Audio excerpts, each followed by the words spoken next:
take the bus. We're buying your sister a Tesla, Dad said. At graduation, the dean stepped up and smiled. And now, our youngest billionaire graduate. My parents slowly lowered their programs, stunned. I stood there in my cap and gown, Seattle rain drizzling down, watching my classmates drive past in their shiny cars.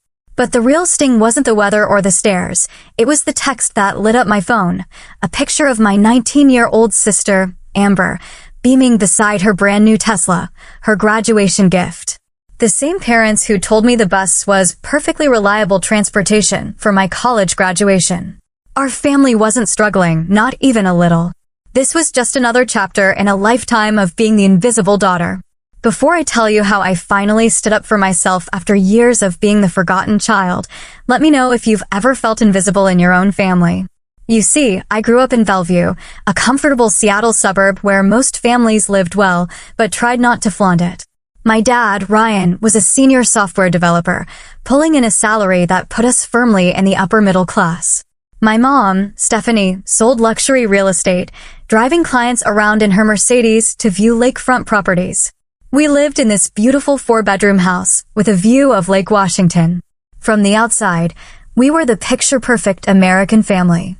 But inside those walls, there was a clear hierarchy, and I quickly learned my place in it. My sister, Amber, 3 years younger than me, was the golden child from the moment she was born. She somehow commanded the room in ways I never could. She had my mother's charisma and social grace, my father's quick wit, and a kind of magnetic confidence I both envied and admired. I, on the other hand, was the responsible one, studious, quiet, and, according to my mother, too sensitive. The pattern started early. When I was 7 and Amber was 4, I remember our parents filming every second of her preschool dance recital.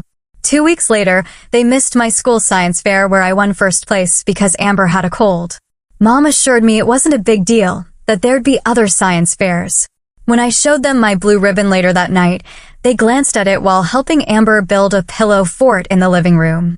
"That's nice, honey," my mother said, before turning back to Amber. "Look how creative your sister is with those cushions." By middle school, the differences became more pronounced. Amber's bedroom was redecorated 3 times to match her evolving interests. My furniture remained the same set from childhood, with my parents promising we'd update it soon, for years. When I brought home straight A's, my father would nod and say, "That's what we expect from you, Brooke." When Amber managed to pull B's and C's, they'd take her out for ice cream to celebrate her improvement. The most glaring example came on our respective 16th birthdays. For mine, we had a modest dinner at my favorite local restaurant with just our immediate family.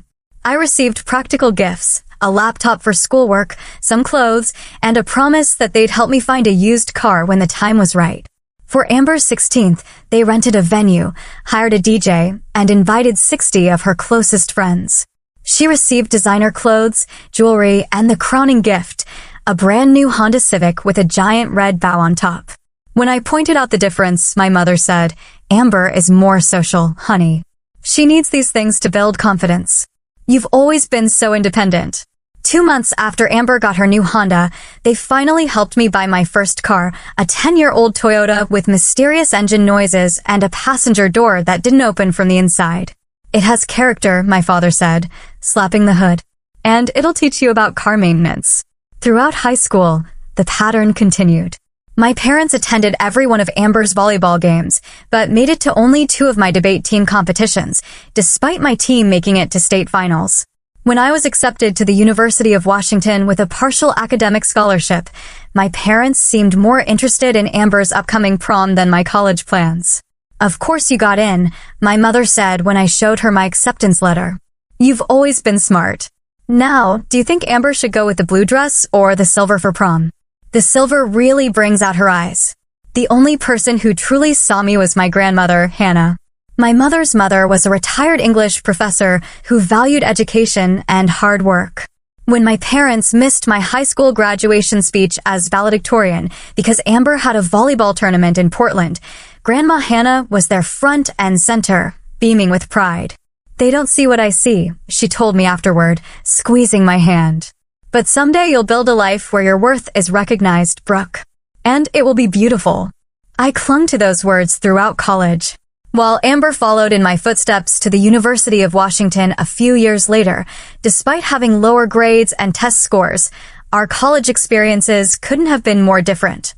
I worked 20 hours a week at the campus library to supplement my scholarship, maintained a 3.9 GPA, and lived frugally in a shared apartment with 3 other students. Amber lived in the expensive dorms freshman year, then moved to a luxury apartment complex popular with sorority girls. She joined a sorority, changed her major 3 times, and maintained what she called a solid C average. My parents paid her full tuition, rent, and gave her a generous monthly allowance. Meanwhile, I stretched every dollar and picked up extra shifts during holidays to make ends meet. Throughout all this, I told myself that someday they would see my accomplishments. Someday they would be proud of me the way they were proud of Amber. As my college graduation approached after 4 years of hard work, I thought maybe, just maybe, this would be that moment. I had secured a job interview at a prestigious marketing firm in Portland. I was graduating with honors. Surely now they would see me. I was wrong, but I didn't know just how wrong until the day I found out about Amber's Tesla. My final semester of college was a marathon of all-nighters, coffee-fueled study sessions, and balancing work with internship applications. While my classmates were enjoying senior bar crawls and spring break trips, I was pulling double shifts at the library and finalizing my capstone project. Despite the exhaustion, I maintained my 3.9 GPA and even secured a promising job interview at Horizon Marketing in Portland. All while my ancient Toyota made increasingly concerning noises whenever I drove over 40 miles per hour. 3 weeks before graduation, I called my parents to discuss logistics for the big day. I'd been dropping hints for months that my car probably wouldn't make it to graduation, especially since the ceremony was at the main campus, a good 30 minutes from my apartment. So, about graduation day, I said, twisting the phone cord around my finger as I paced my tiny bedroom. I'm a bit worried about transportation. The Toyota is making that knocking sound again, and the mechanic says it might be the transmission. My father replied, clearly distracted. I could hear him typing on his keyboard in the background. Can't one of your roommates drive you? They're all participating in the ceremony, too, Dad. We all need to be. They're early for lineup. Well, we'll figure something out. My mother chimed in from the extension. By the way, did we tell you Amber made Dean's List this semester? Her advisor says if she keeps this up, she might graduate a semester early. I bit my lip, knowing that Amber's Dean's List at the School of Communications required only a 3.2 GPA, nowhere near my consistent 3.9. Still, I congratulated them and tried once more to address my transportation concerns. I was thinking maybe, "Oh, honey, can we talk about this later?" My mother interrupted. "Your father and I are heading out to look at something special for Amber. We'll call you tomorrow." They hung up before I could respond. 2 days later, I stopped by my parents' house to pick up some winter clothes I'd stored in their basement. They weren't expecting me. As I let myself in with my key, I overheard them talking excitedly in the kitchen. "Amber's going to flip when she sees it," my father was saying. "The white interior is perfect." "I know."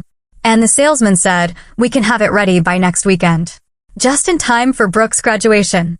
Amber can drive it there and show everyone." I froze in the hallway, my heart pounding.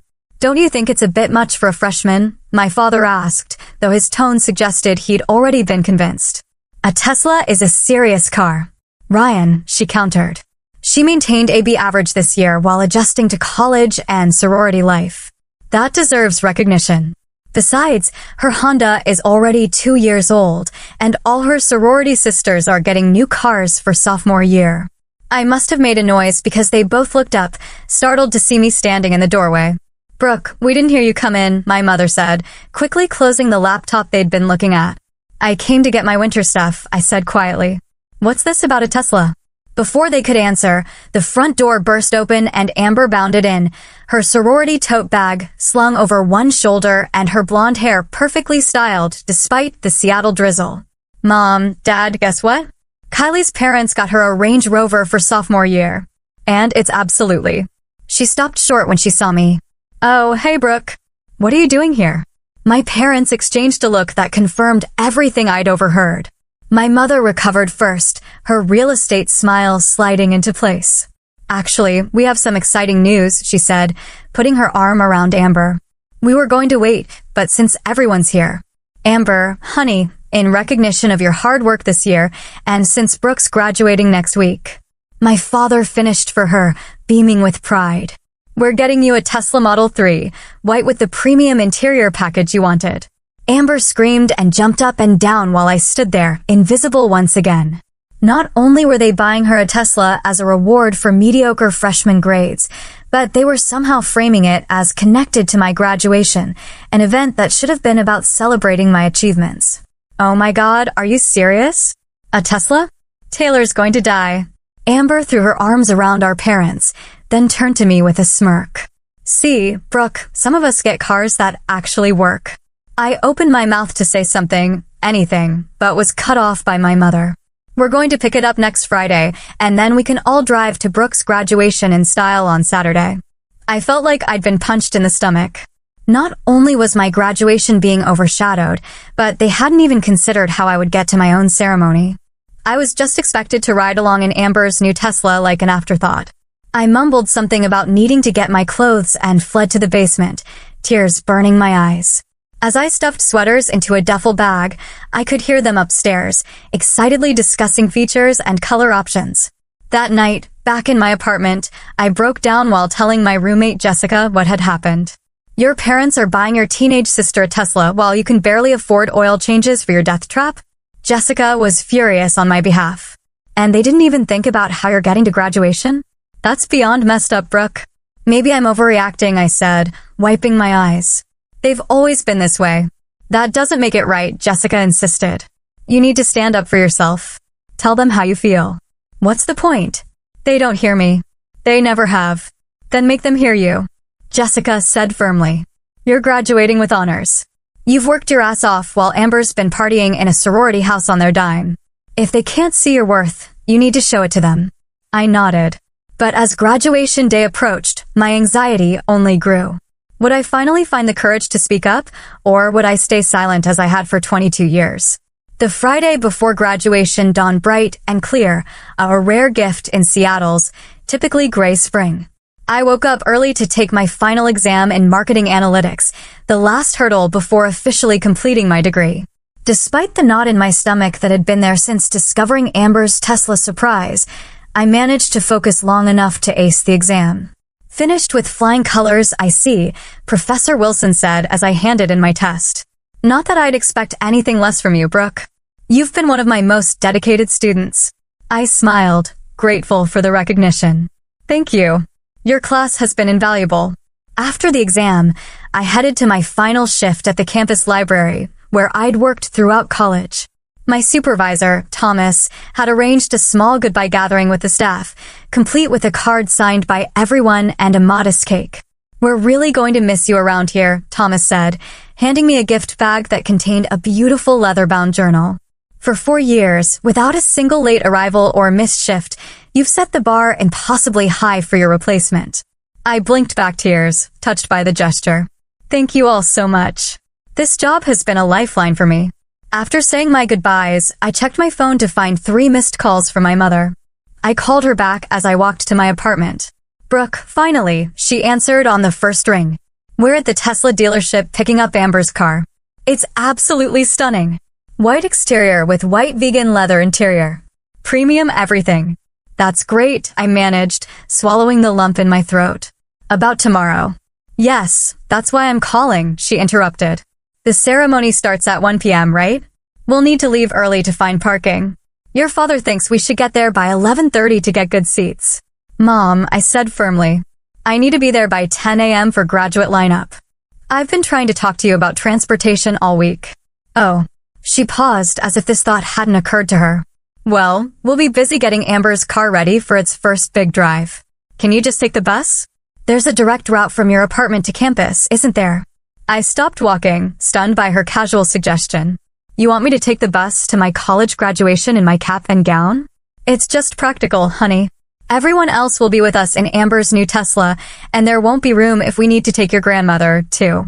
The bus is perfectly reliable transportation. The world seemed to tilt around me. Everyone else, as if I weren't part of the family. As if I were some distant acquaintance who needed to find my own way to the event. You're suggesting I ride the bus to my graduation while my younger sister drives her brand new Tesla that you bought her for no particular milestone to my graduation ceremony? I couldn't keep the hurt and anger from my voice. Don't be dramatic, Brooke. My mother sighed. You've always been so independent. I thought you'd appreciate handling it yourself instead of relying on us to chauffeur you around. In the background, I could hear Amber and my father laughing about something, completely oblivious to our conversation. I have to go, I said, my voice thick with unshed tears. Amber's special day is waiting.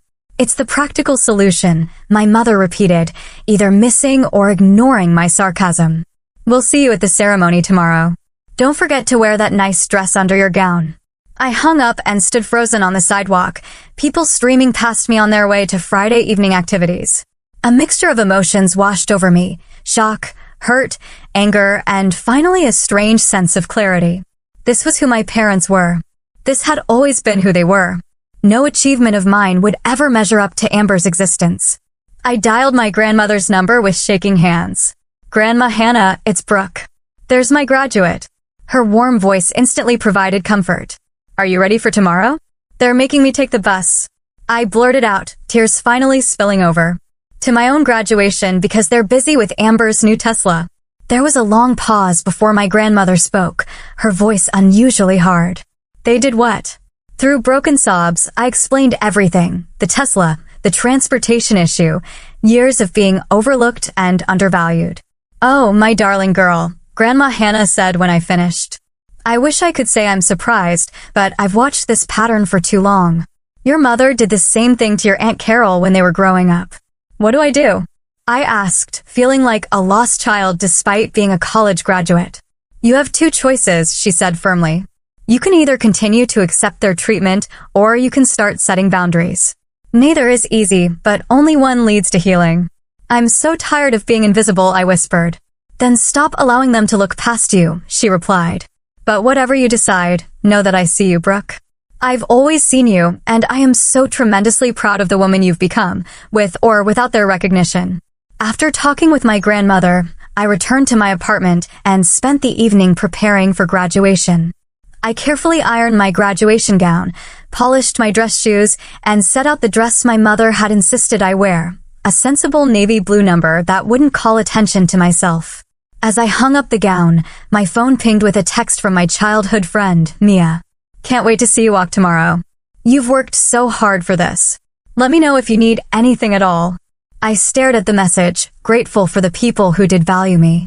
Perhaps that was the key, focusing on those who saw me rather than lamenting those who didn't. I set my alarm for 7 a.m., determined to get through graduation with dignity, even if it meant riding the bus in my cap and gown. Tomorrow would be my day, even if my family couldn't see that. And maybe, just maybe, it would also be the day I finally found my voice. The morning of graduation, I woke before my alarm, some light filtering through my thin curtains. For a brief, blissful moment, I felt only excitement. I was graduating today, the culmination of 4 years of hard work and determination. Then reality crashed back as I remembered I'd be taking the bus to my own ceremony. I checked my phone to find congratulatory texts from friends and a single message from my mother. Don't forget we're meeting by the main entrance at 12:30. Amber wants to take family photos with her new car. No, congratulations. No, we're proud of you. Just logistics centered around Amber and her Tesla. I took a deep breath and got ready, carefully doing my makeup and hair before putting on the navy dress and my honors cords. As I placed the cap on my head and looked in the mirror, I felt a surge of pride despite everything. I had done this. Me. Not my parents' money or connections, just my own hard work and persistence. My roommates had already left for the ceremony, each with their own families coming to pick them up. The apartment was quiet as I gathered my things, took one last look around, and headed out to the bus stop 3 blocks away. The Seattle morning was gray and misty, a light rain starting to fall as I walked. I clutched my cap to keep it from blowing away, already feeling droplets soaking into my gown. By the time I reached the bus stop, the rain had picked up and I huddled under the small shelter, trying to keep my graduation attire dry. A car honked as it drove past, and I looked up to see classmates from my marketing program waving from inside, their families driving them to the ceremony. I forced a smile and waved back, then turned away quickly, not wanting them to stop and ask why I was at a bus stop in my cap and gown. "Graduating today, dear?" a voice asked. I turned to see an elderly woman with kind eyes sitting on the bench, an umbrella clutched in her gnarled hands. "Yes," I replied, trying to sound cheerful. "University of Washington." "And you're taking the bus?" She looked surprised. "My family had other transportation arrangements," I said diplomatically. The woman studied me for a moment, then patted the seat beside her. "I'm Doris. Sit down before you get any wetter." I sat, grateful for the company and the shelter of her large umbrella. "Let me guess," Doris said. "Family drama." I laughed to spite myself. "Is it that obvious?" "Only to someone who's been there," she replied. "I graduated from nursing school in 1962. My parents didn't come because they were attending my brother's baseball game. I took 2 buses in my white uniform and cap." "How did you handle it?" I asked, suddenly eager for her wisdom. "Not well at first," Doris admitted. "I was angry for years, but eventually I realized that their failure to see my worth didn't diminish it. It just showed their limitations, not mine." Before I could respond, the bus arrived, its brakes squealing as it pulled up to the curb. Doris insisted I board first, and the driver smiled as he saw my graduation attire. "Congratulations," he called out, refusing my fare. "It's on me today. Consider it a graduation gift." Inside the bus, several passengers offered similar congratulations. A woman in scrubs insisted I take her seat at the front. The kindness of these strangers brought tears to my eyes, their recognition more meaningful than they could know. As the bus rumbled toward campus, my phone vibrated with a text from Amber. "OMG, the Tesla is amazing. Mom and Dad are letting me drive everyone to your thing. So excited for everyone to see it." Attached was a picture of her posing beside the gleaming white Tesla, my parents beaming proudly behind her. I turned off my phone and slipped it into my pocket, unwilling to let it spoil this moment. The bus journey brought back memories of other times I'd been overlooked. My 16th birthday, when my parents forgot to pick me up from debate practice because they were shopping for Amber's new phone. High school graduation, when they arrived late and left early for Amber's dance recital. Countless achievements met with distracted acknowledgement, while Amber's smallest accomplishments were celebrated lavishly. Yet, amid these painful memories, I found myself thinking about Doris's words. Their failure to see my worth didn't diminish it. Perhaps it was time I truly believed that. The bus approached campus, now crowded with graduates and their families. Through the window, I could see proud parents taking photos, grandparents carrying flowers, siblings holding congratulatory signs. A lump formed in my throat, but I swallowed it down. Today was still my achievement, even if my family couldn't recognize it properly. As I prepared to exit, Doris touched my arm. "Remember, dear, family isn't always who raises you. Sometimes it's who sees you. Find those people and keep them close." I thanked her, oddly moved by this brief encounter with a stranger who somehow understood exactly what I needed to hear. Stepping off the bus, I spotted Jessica waiting by the campus entrance, scanning the crowd. "Brooke," she called, rushing over. "I was worried you wouldn't make it. Did you really take the bus in your gown?" "Family tradition," I said wryly, straightening my slightly damp cap. Jessica's expression darkened. "They really made you bus it while they're parading around in a brand new Tesla? That's beyond messed up." "It's fine," I said automatically, then corrected myself. "Actually, no, it's not fine, but I'm not going to let it ruin today. That's my girl." Jessica linked her arm through mine. "And just so you know, my parents want to take us both out for dinner after the ceremony. They insist." I felt a rush of gratitude for Jessica and her family, who had always made me feel welcome. "I'd like that." As we walked toward the graduate assembly area, I felt simultaneously drained and determined. The bus ride had given me time to reflect on years of inequality and overlooked achievements. But it had also shown me the kindness of strangers and reminded me that I wasn't alone, even if my own family couldn't see me clearly. "Ready to graduate?" Jessica asked as we approached the sea of black gowns and caps. "More than ready," I replied, squaring my shoulders. "It's time." The graduate assembly area buzzed with excitement as hundreds of soon-to-be alumni adjusted their caps, straightened their honors cords, and took selfies with friends. I lined up with the other marketing majors, trying to focus on the momentous occasion rather than my family situation. "Where are your folks?" asked Tyler, a classmate I'd worked with on several group projects. "My family's been texting me nonstop trying to find the right entrance." "They're coming separately," I said vaguely, adjusting my cap. "Mine too," added Zoe, another marketing major. "My parents are divorced and insisting on sitting on opposite sides of the auditorium." Everyone laughed, sharing stories of overeager parents and family quirks.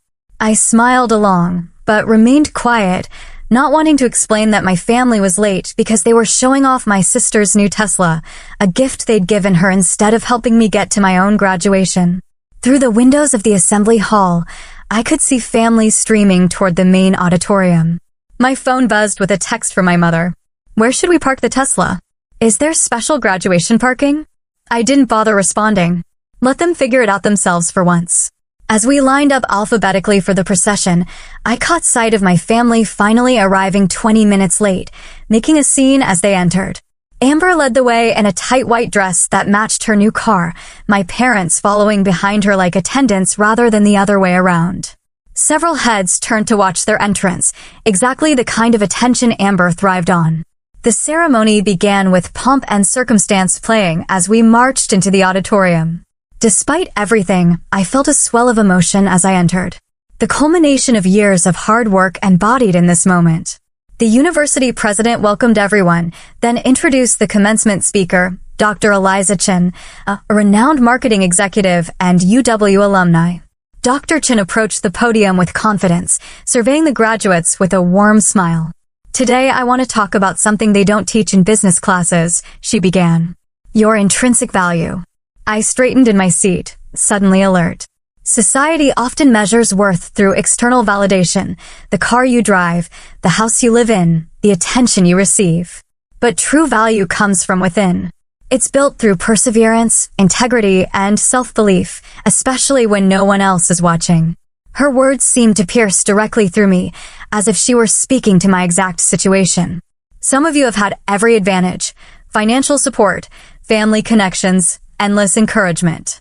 Others have fought for every inch of progress, often unseen and uncelebrated it. To those students especially, I say this: the fact that others failed to recognize your light doesn't make it shine any less brightly. In fact, the struggle to be seen often creates the most resilient, compassionate leaders. Tears welled in my eyes as Dr. Chin continued, her message resonating with everything I'd been feeling. Your worth is not determined by others' ability to see it. Remember that as you move forward into a world that will continue to overlook quiet excellence in favor of flashy mediocrity. The rest of her speech blurred as I processed her words. Had I been allowing my parents' perception to define my worth all these years? The revelation felt simultaneously painful and liberating. When it came time for graduates to cross the stage, I took a deep breath and prepared myself. Row by row, we stood and filed toward the stage. As my row was called, I scanned the audience, spotting my family in the middle section.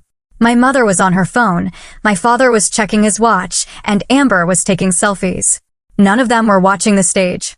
Brooke Mitchell, Bachelor of Science in Marketing, summa cum laude, the dean announced as I stepped onto the stage. I expected to cross in silence like many others before me. Instead, I heard a thunderous cheer from the back of the auditorium. Startled, I looked up to see my grandmother Hannah standing, despite her arthritis, applauding wildly. Beside her were Jessica's parents and several of my library coworkers, including Thomas. They held up a banner, "Congratulations, Brooke. We see you." Emotion overwhelmed me as I accepted my diploma, tears flowing freely now.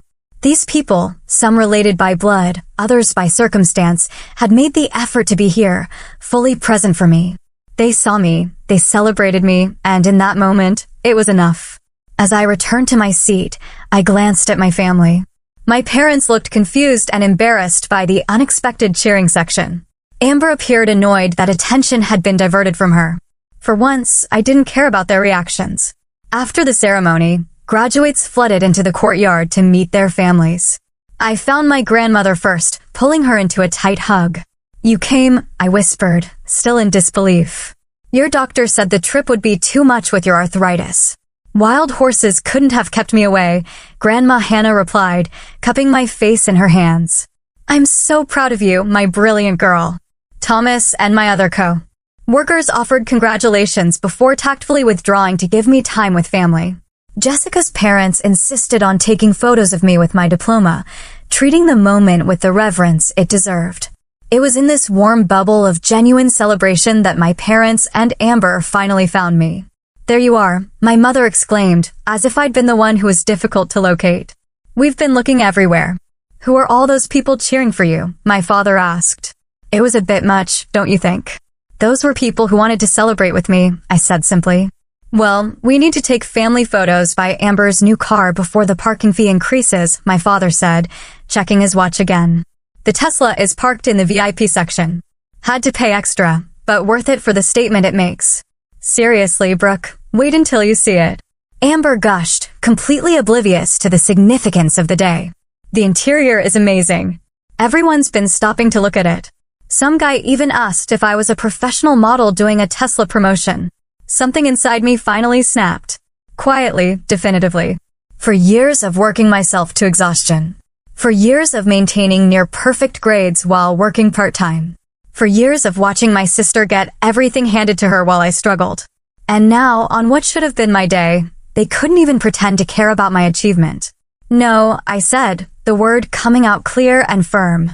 No, what? My mother asked, already turning toward the parking lot. No, I will not take family photos by Amber's Tesla on my graduation day. My father frowned. Don't be difficult, Brooke. It's just a few pictures. It's never just been about pictures, I said, my voice gaining strength. It's about a lifetime of being treated as less than. It's about you buying my teenage sister a luxury car while making me take the bus to my own graduation. It's about showing up late to my ceremony because you were too busy fawning over Amber and her new toy. That's not fair, my mother protested, looking around nervously as nearby families glanced our way. We've always supported you. Have you? I asked, surprising myself with my calm. When is the last time you attended any event that mattered to me without checking your watch or leaving early for something of Amber's? When have you ever celebrated my achievements with even half the enthusiasm you show for her mediocre ones? I got good grades this year. Amber interjected, indignant.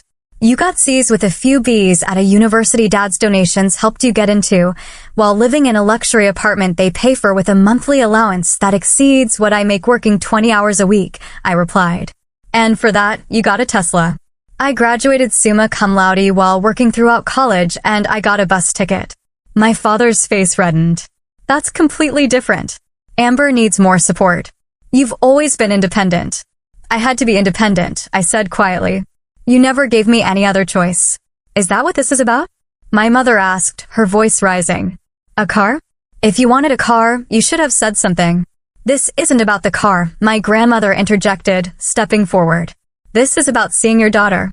Really seeing her for the first time in 22 years.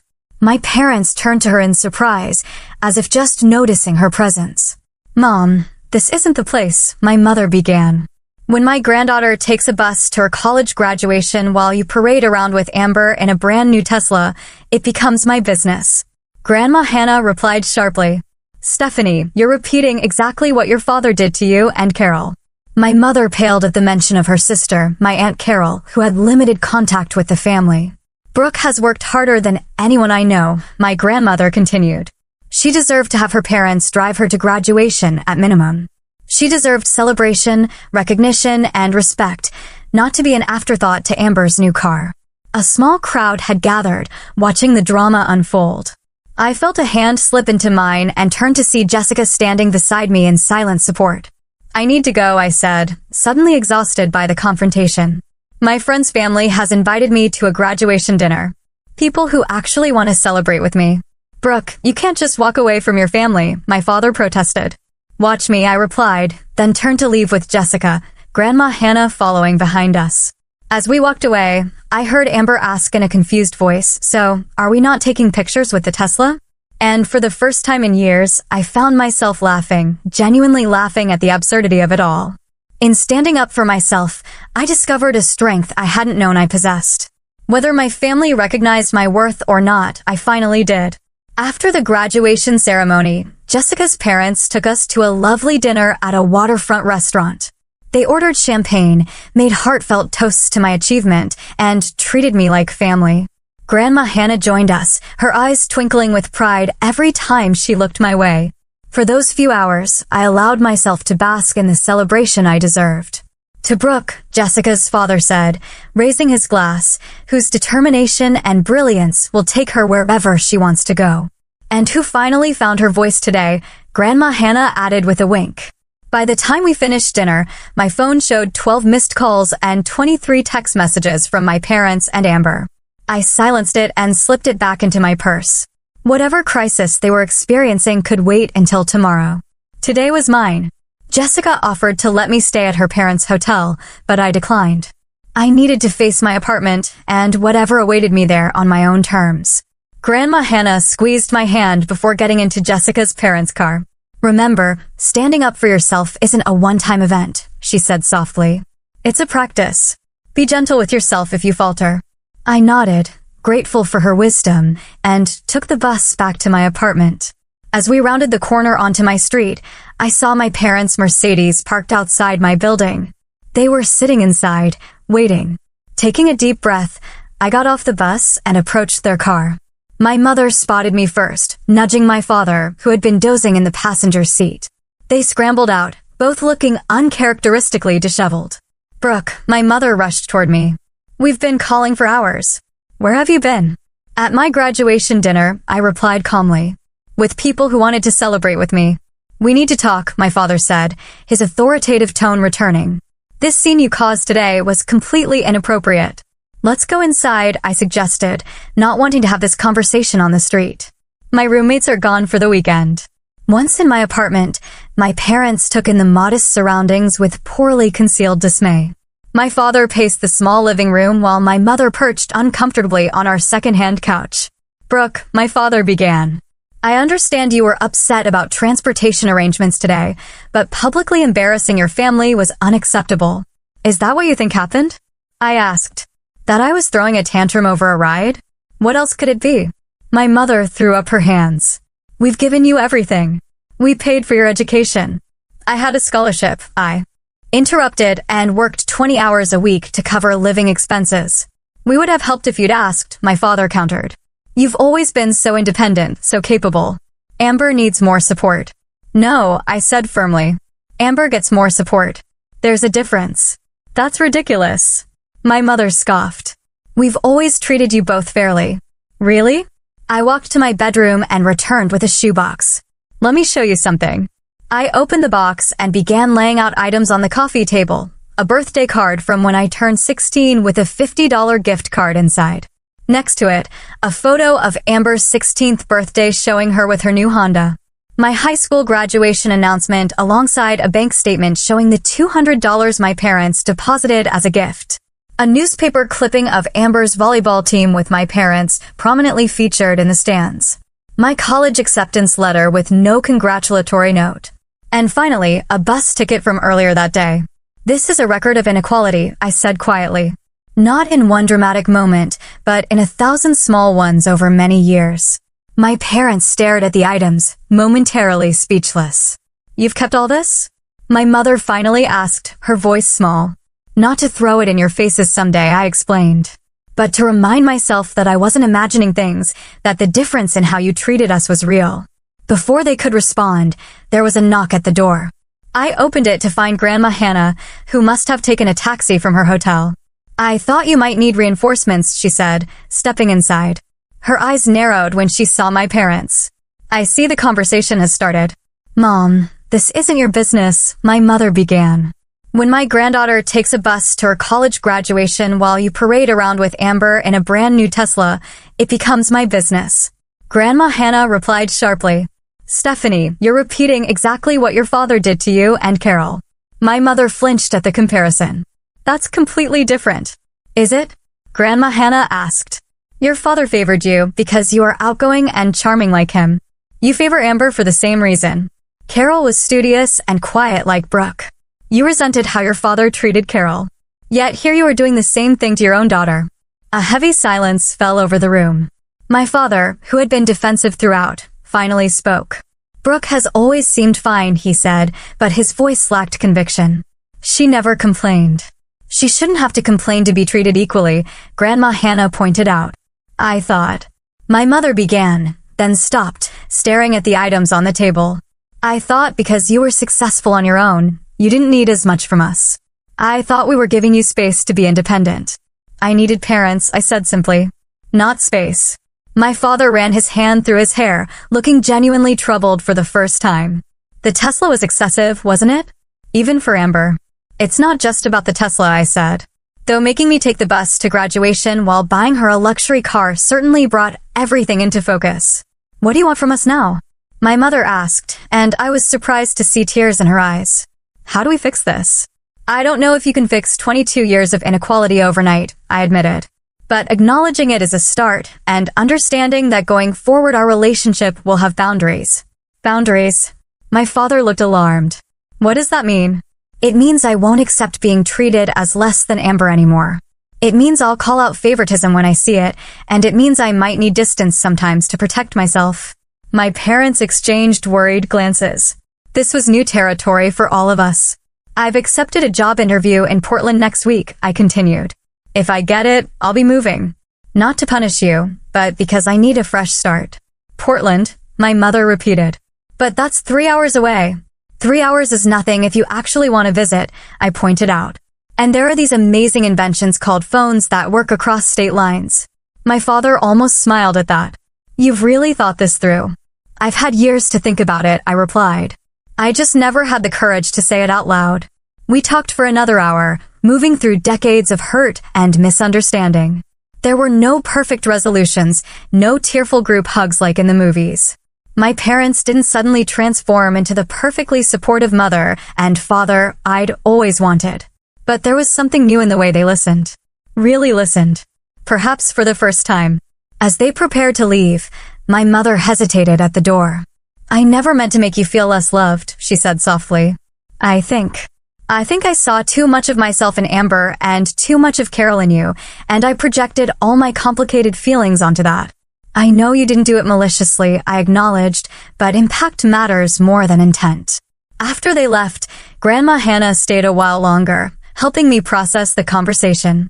Do you think anything will change? I asked her. People can change, she said thoughtfully.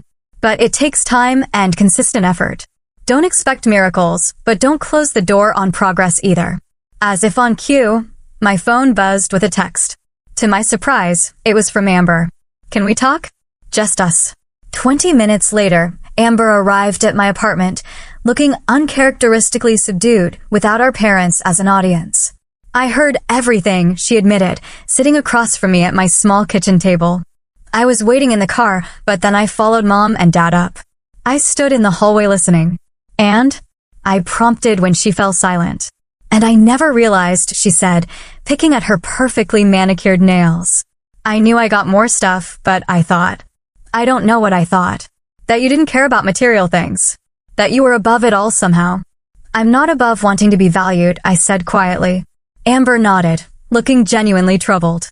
I've been pretty awful, haven't I? You were a kid responding to the dynamic our parents created, I said, surprising myself with the generosity of the statement. We both were. Still, she bit her lip. I'm sorry, Brooke. And she hesitated. I told Dad I don't want the Tesla. It feels gross now. I raised an eyebrow, genuinely shocked. Really? Don't look so surprised, she said with a hint of her usual attitude. I can occasionally do the right thing. We talked for another hour, awkwardly at first, then with increasing honesty. It wasn't a perfect reconciliation. Too much water under that bridge. But it felt like the beginning of a different kind of relationship, one based on who we actually were, not the roles we'd been assigned in our family drama. As Amber was leaving, she turned back with unexpected vulnerability in her eyes. Hey, if you get that job in Portland, maybe I could visit sometime, see what your life is like there. I'd like that, I said, and meant it. Later that night, as I sat alone in my quiet apartment, my phone rang. It was Thomas from the library. Sorry to call so late, he said. But I just heard from my friend at Horizon Marketing in Portland. They want to interview you next week. And Brooke, they're really excited about your application. I smiled, feeling a sense of possibility opening before me. So am I, Thomas. So am I. 1 month after graduation, I stood in my nearly empty apartment surrounded by boxes. The Portland job offer had come through, a junior marketing position at Horizon with potential for growth. The salary wasn't extraordinary, but it was enough for a modest studio apartment and a fresh start. More importantly, it was something I had earned entirely on my own merit. Jessica sat cross-legged on the floor, helping me sort through the last of my belongings.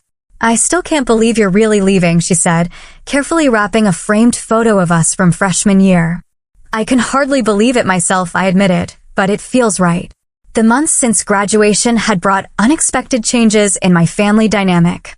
There had been no dramatic transformation. My parents hadn't suddenly become perfectly attuned to my needs, but there were small shifts that suggested they were at least trying.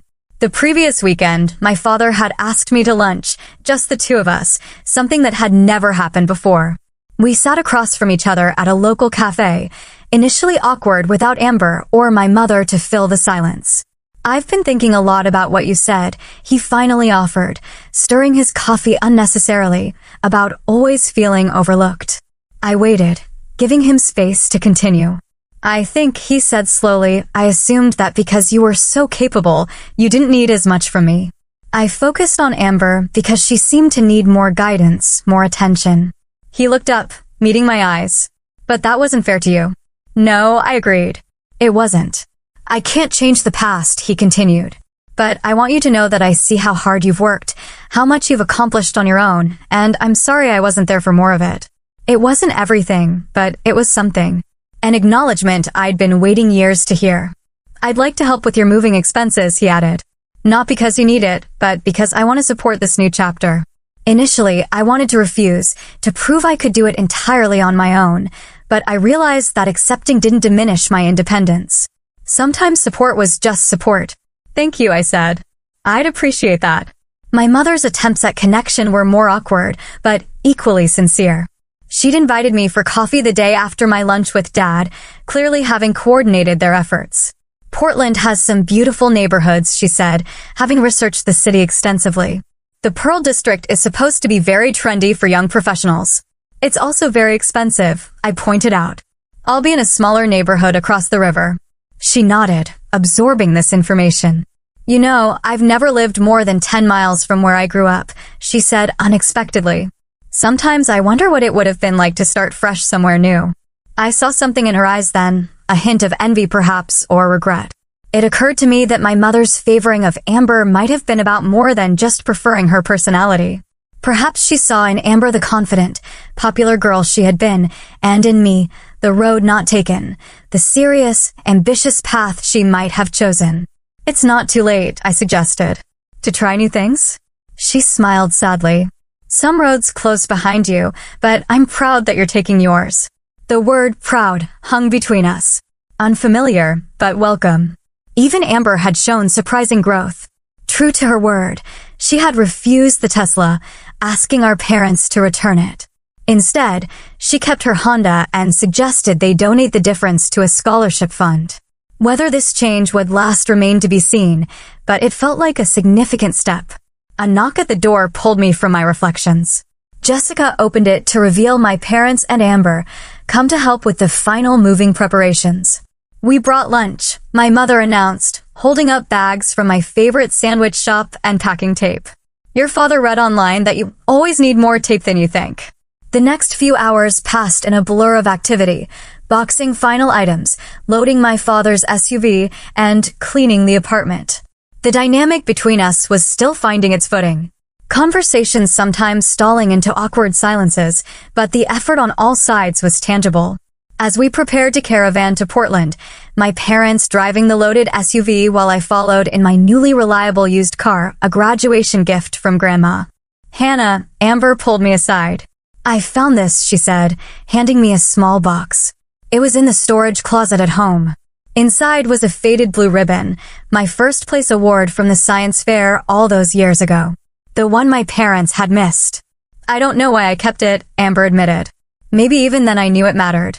I looked at my sister, really looked at her, and saw something new. Not the golden child who had everything handed to her, but a young woman beginning to recognize her role in our family's complicated dynamic. "Thank you," I said simply, tucking the ribbon into my purse. The drive to Portland marked both an ending and a beginning. As Seattle faded in my rearview mirror, I felt a weight lifting. Not the complete resolution of 22 years of family history, but the liberation of having finally spoken my truth. My new apartment was tiny, but mine, a clean slate in a city where no one knew me as Amber's sister or the responsible one. As my parents helped carry boxes up 3 flights of stairs, I watched them taking in the modest space with new eyes, not judging, but seeing my choices as valid on their own terms. After everything was unloaded, we stood awkwardly in the small living area, the moment of departure hanging between us. "Well," my father said, jingling his car keys, "I guess we should hit the road if we want to make it back before dark." "Thank you," I said, for helping with the move. "Of course," my mother replied. "That's what family does." The phrase struck me as both ironic and hopeful, a statement of what should have been all along, and perhaps what could be going forward. As they prepared to leave, my mother hesitated, then pulled me into a hug tighter and longer than any I could remember. "I'm so proud of you, Brooke," she whispered. I should have said that more often. After they left, I stood alone in my new apartment, surrounded by boxes yet to be unpacked and a future yet to be written.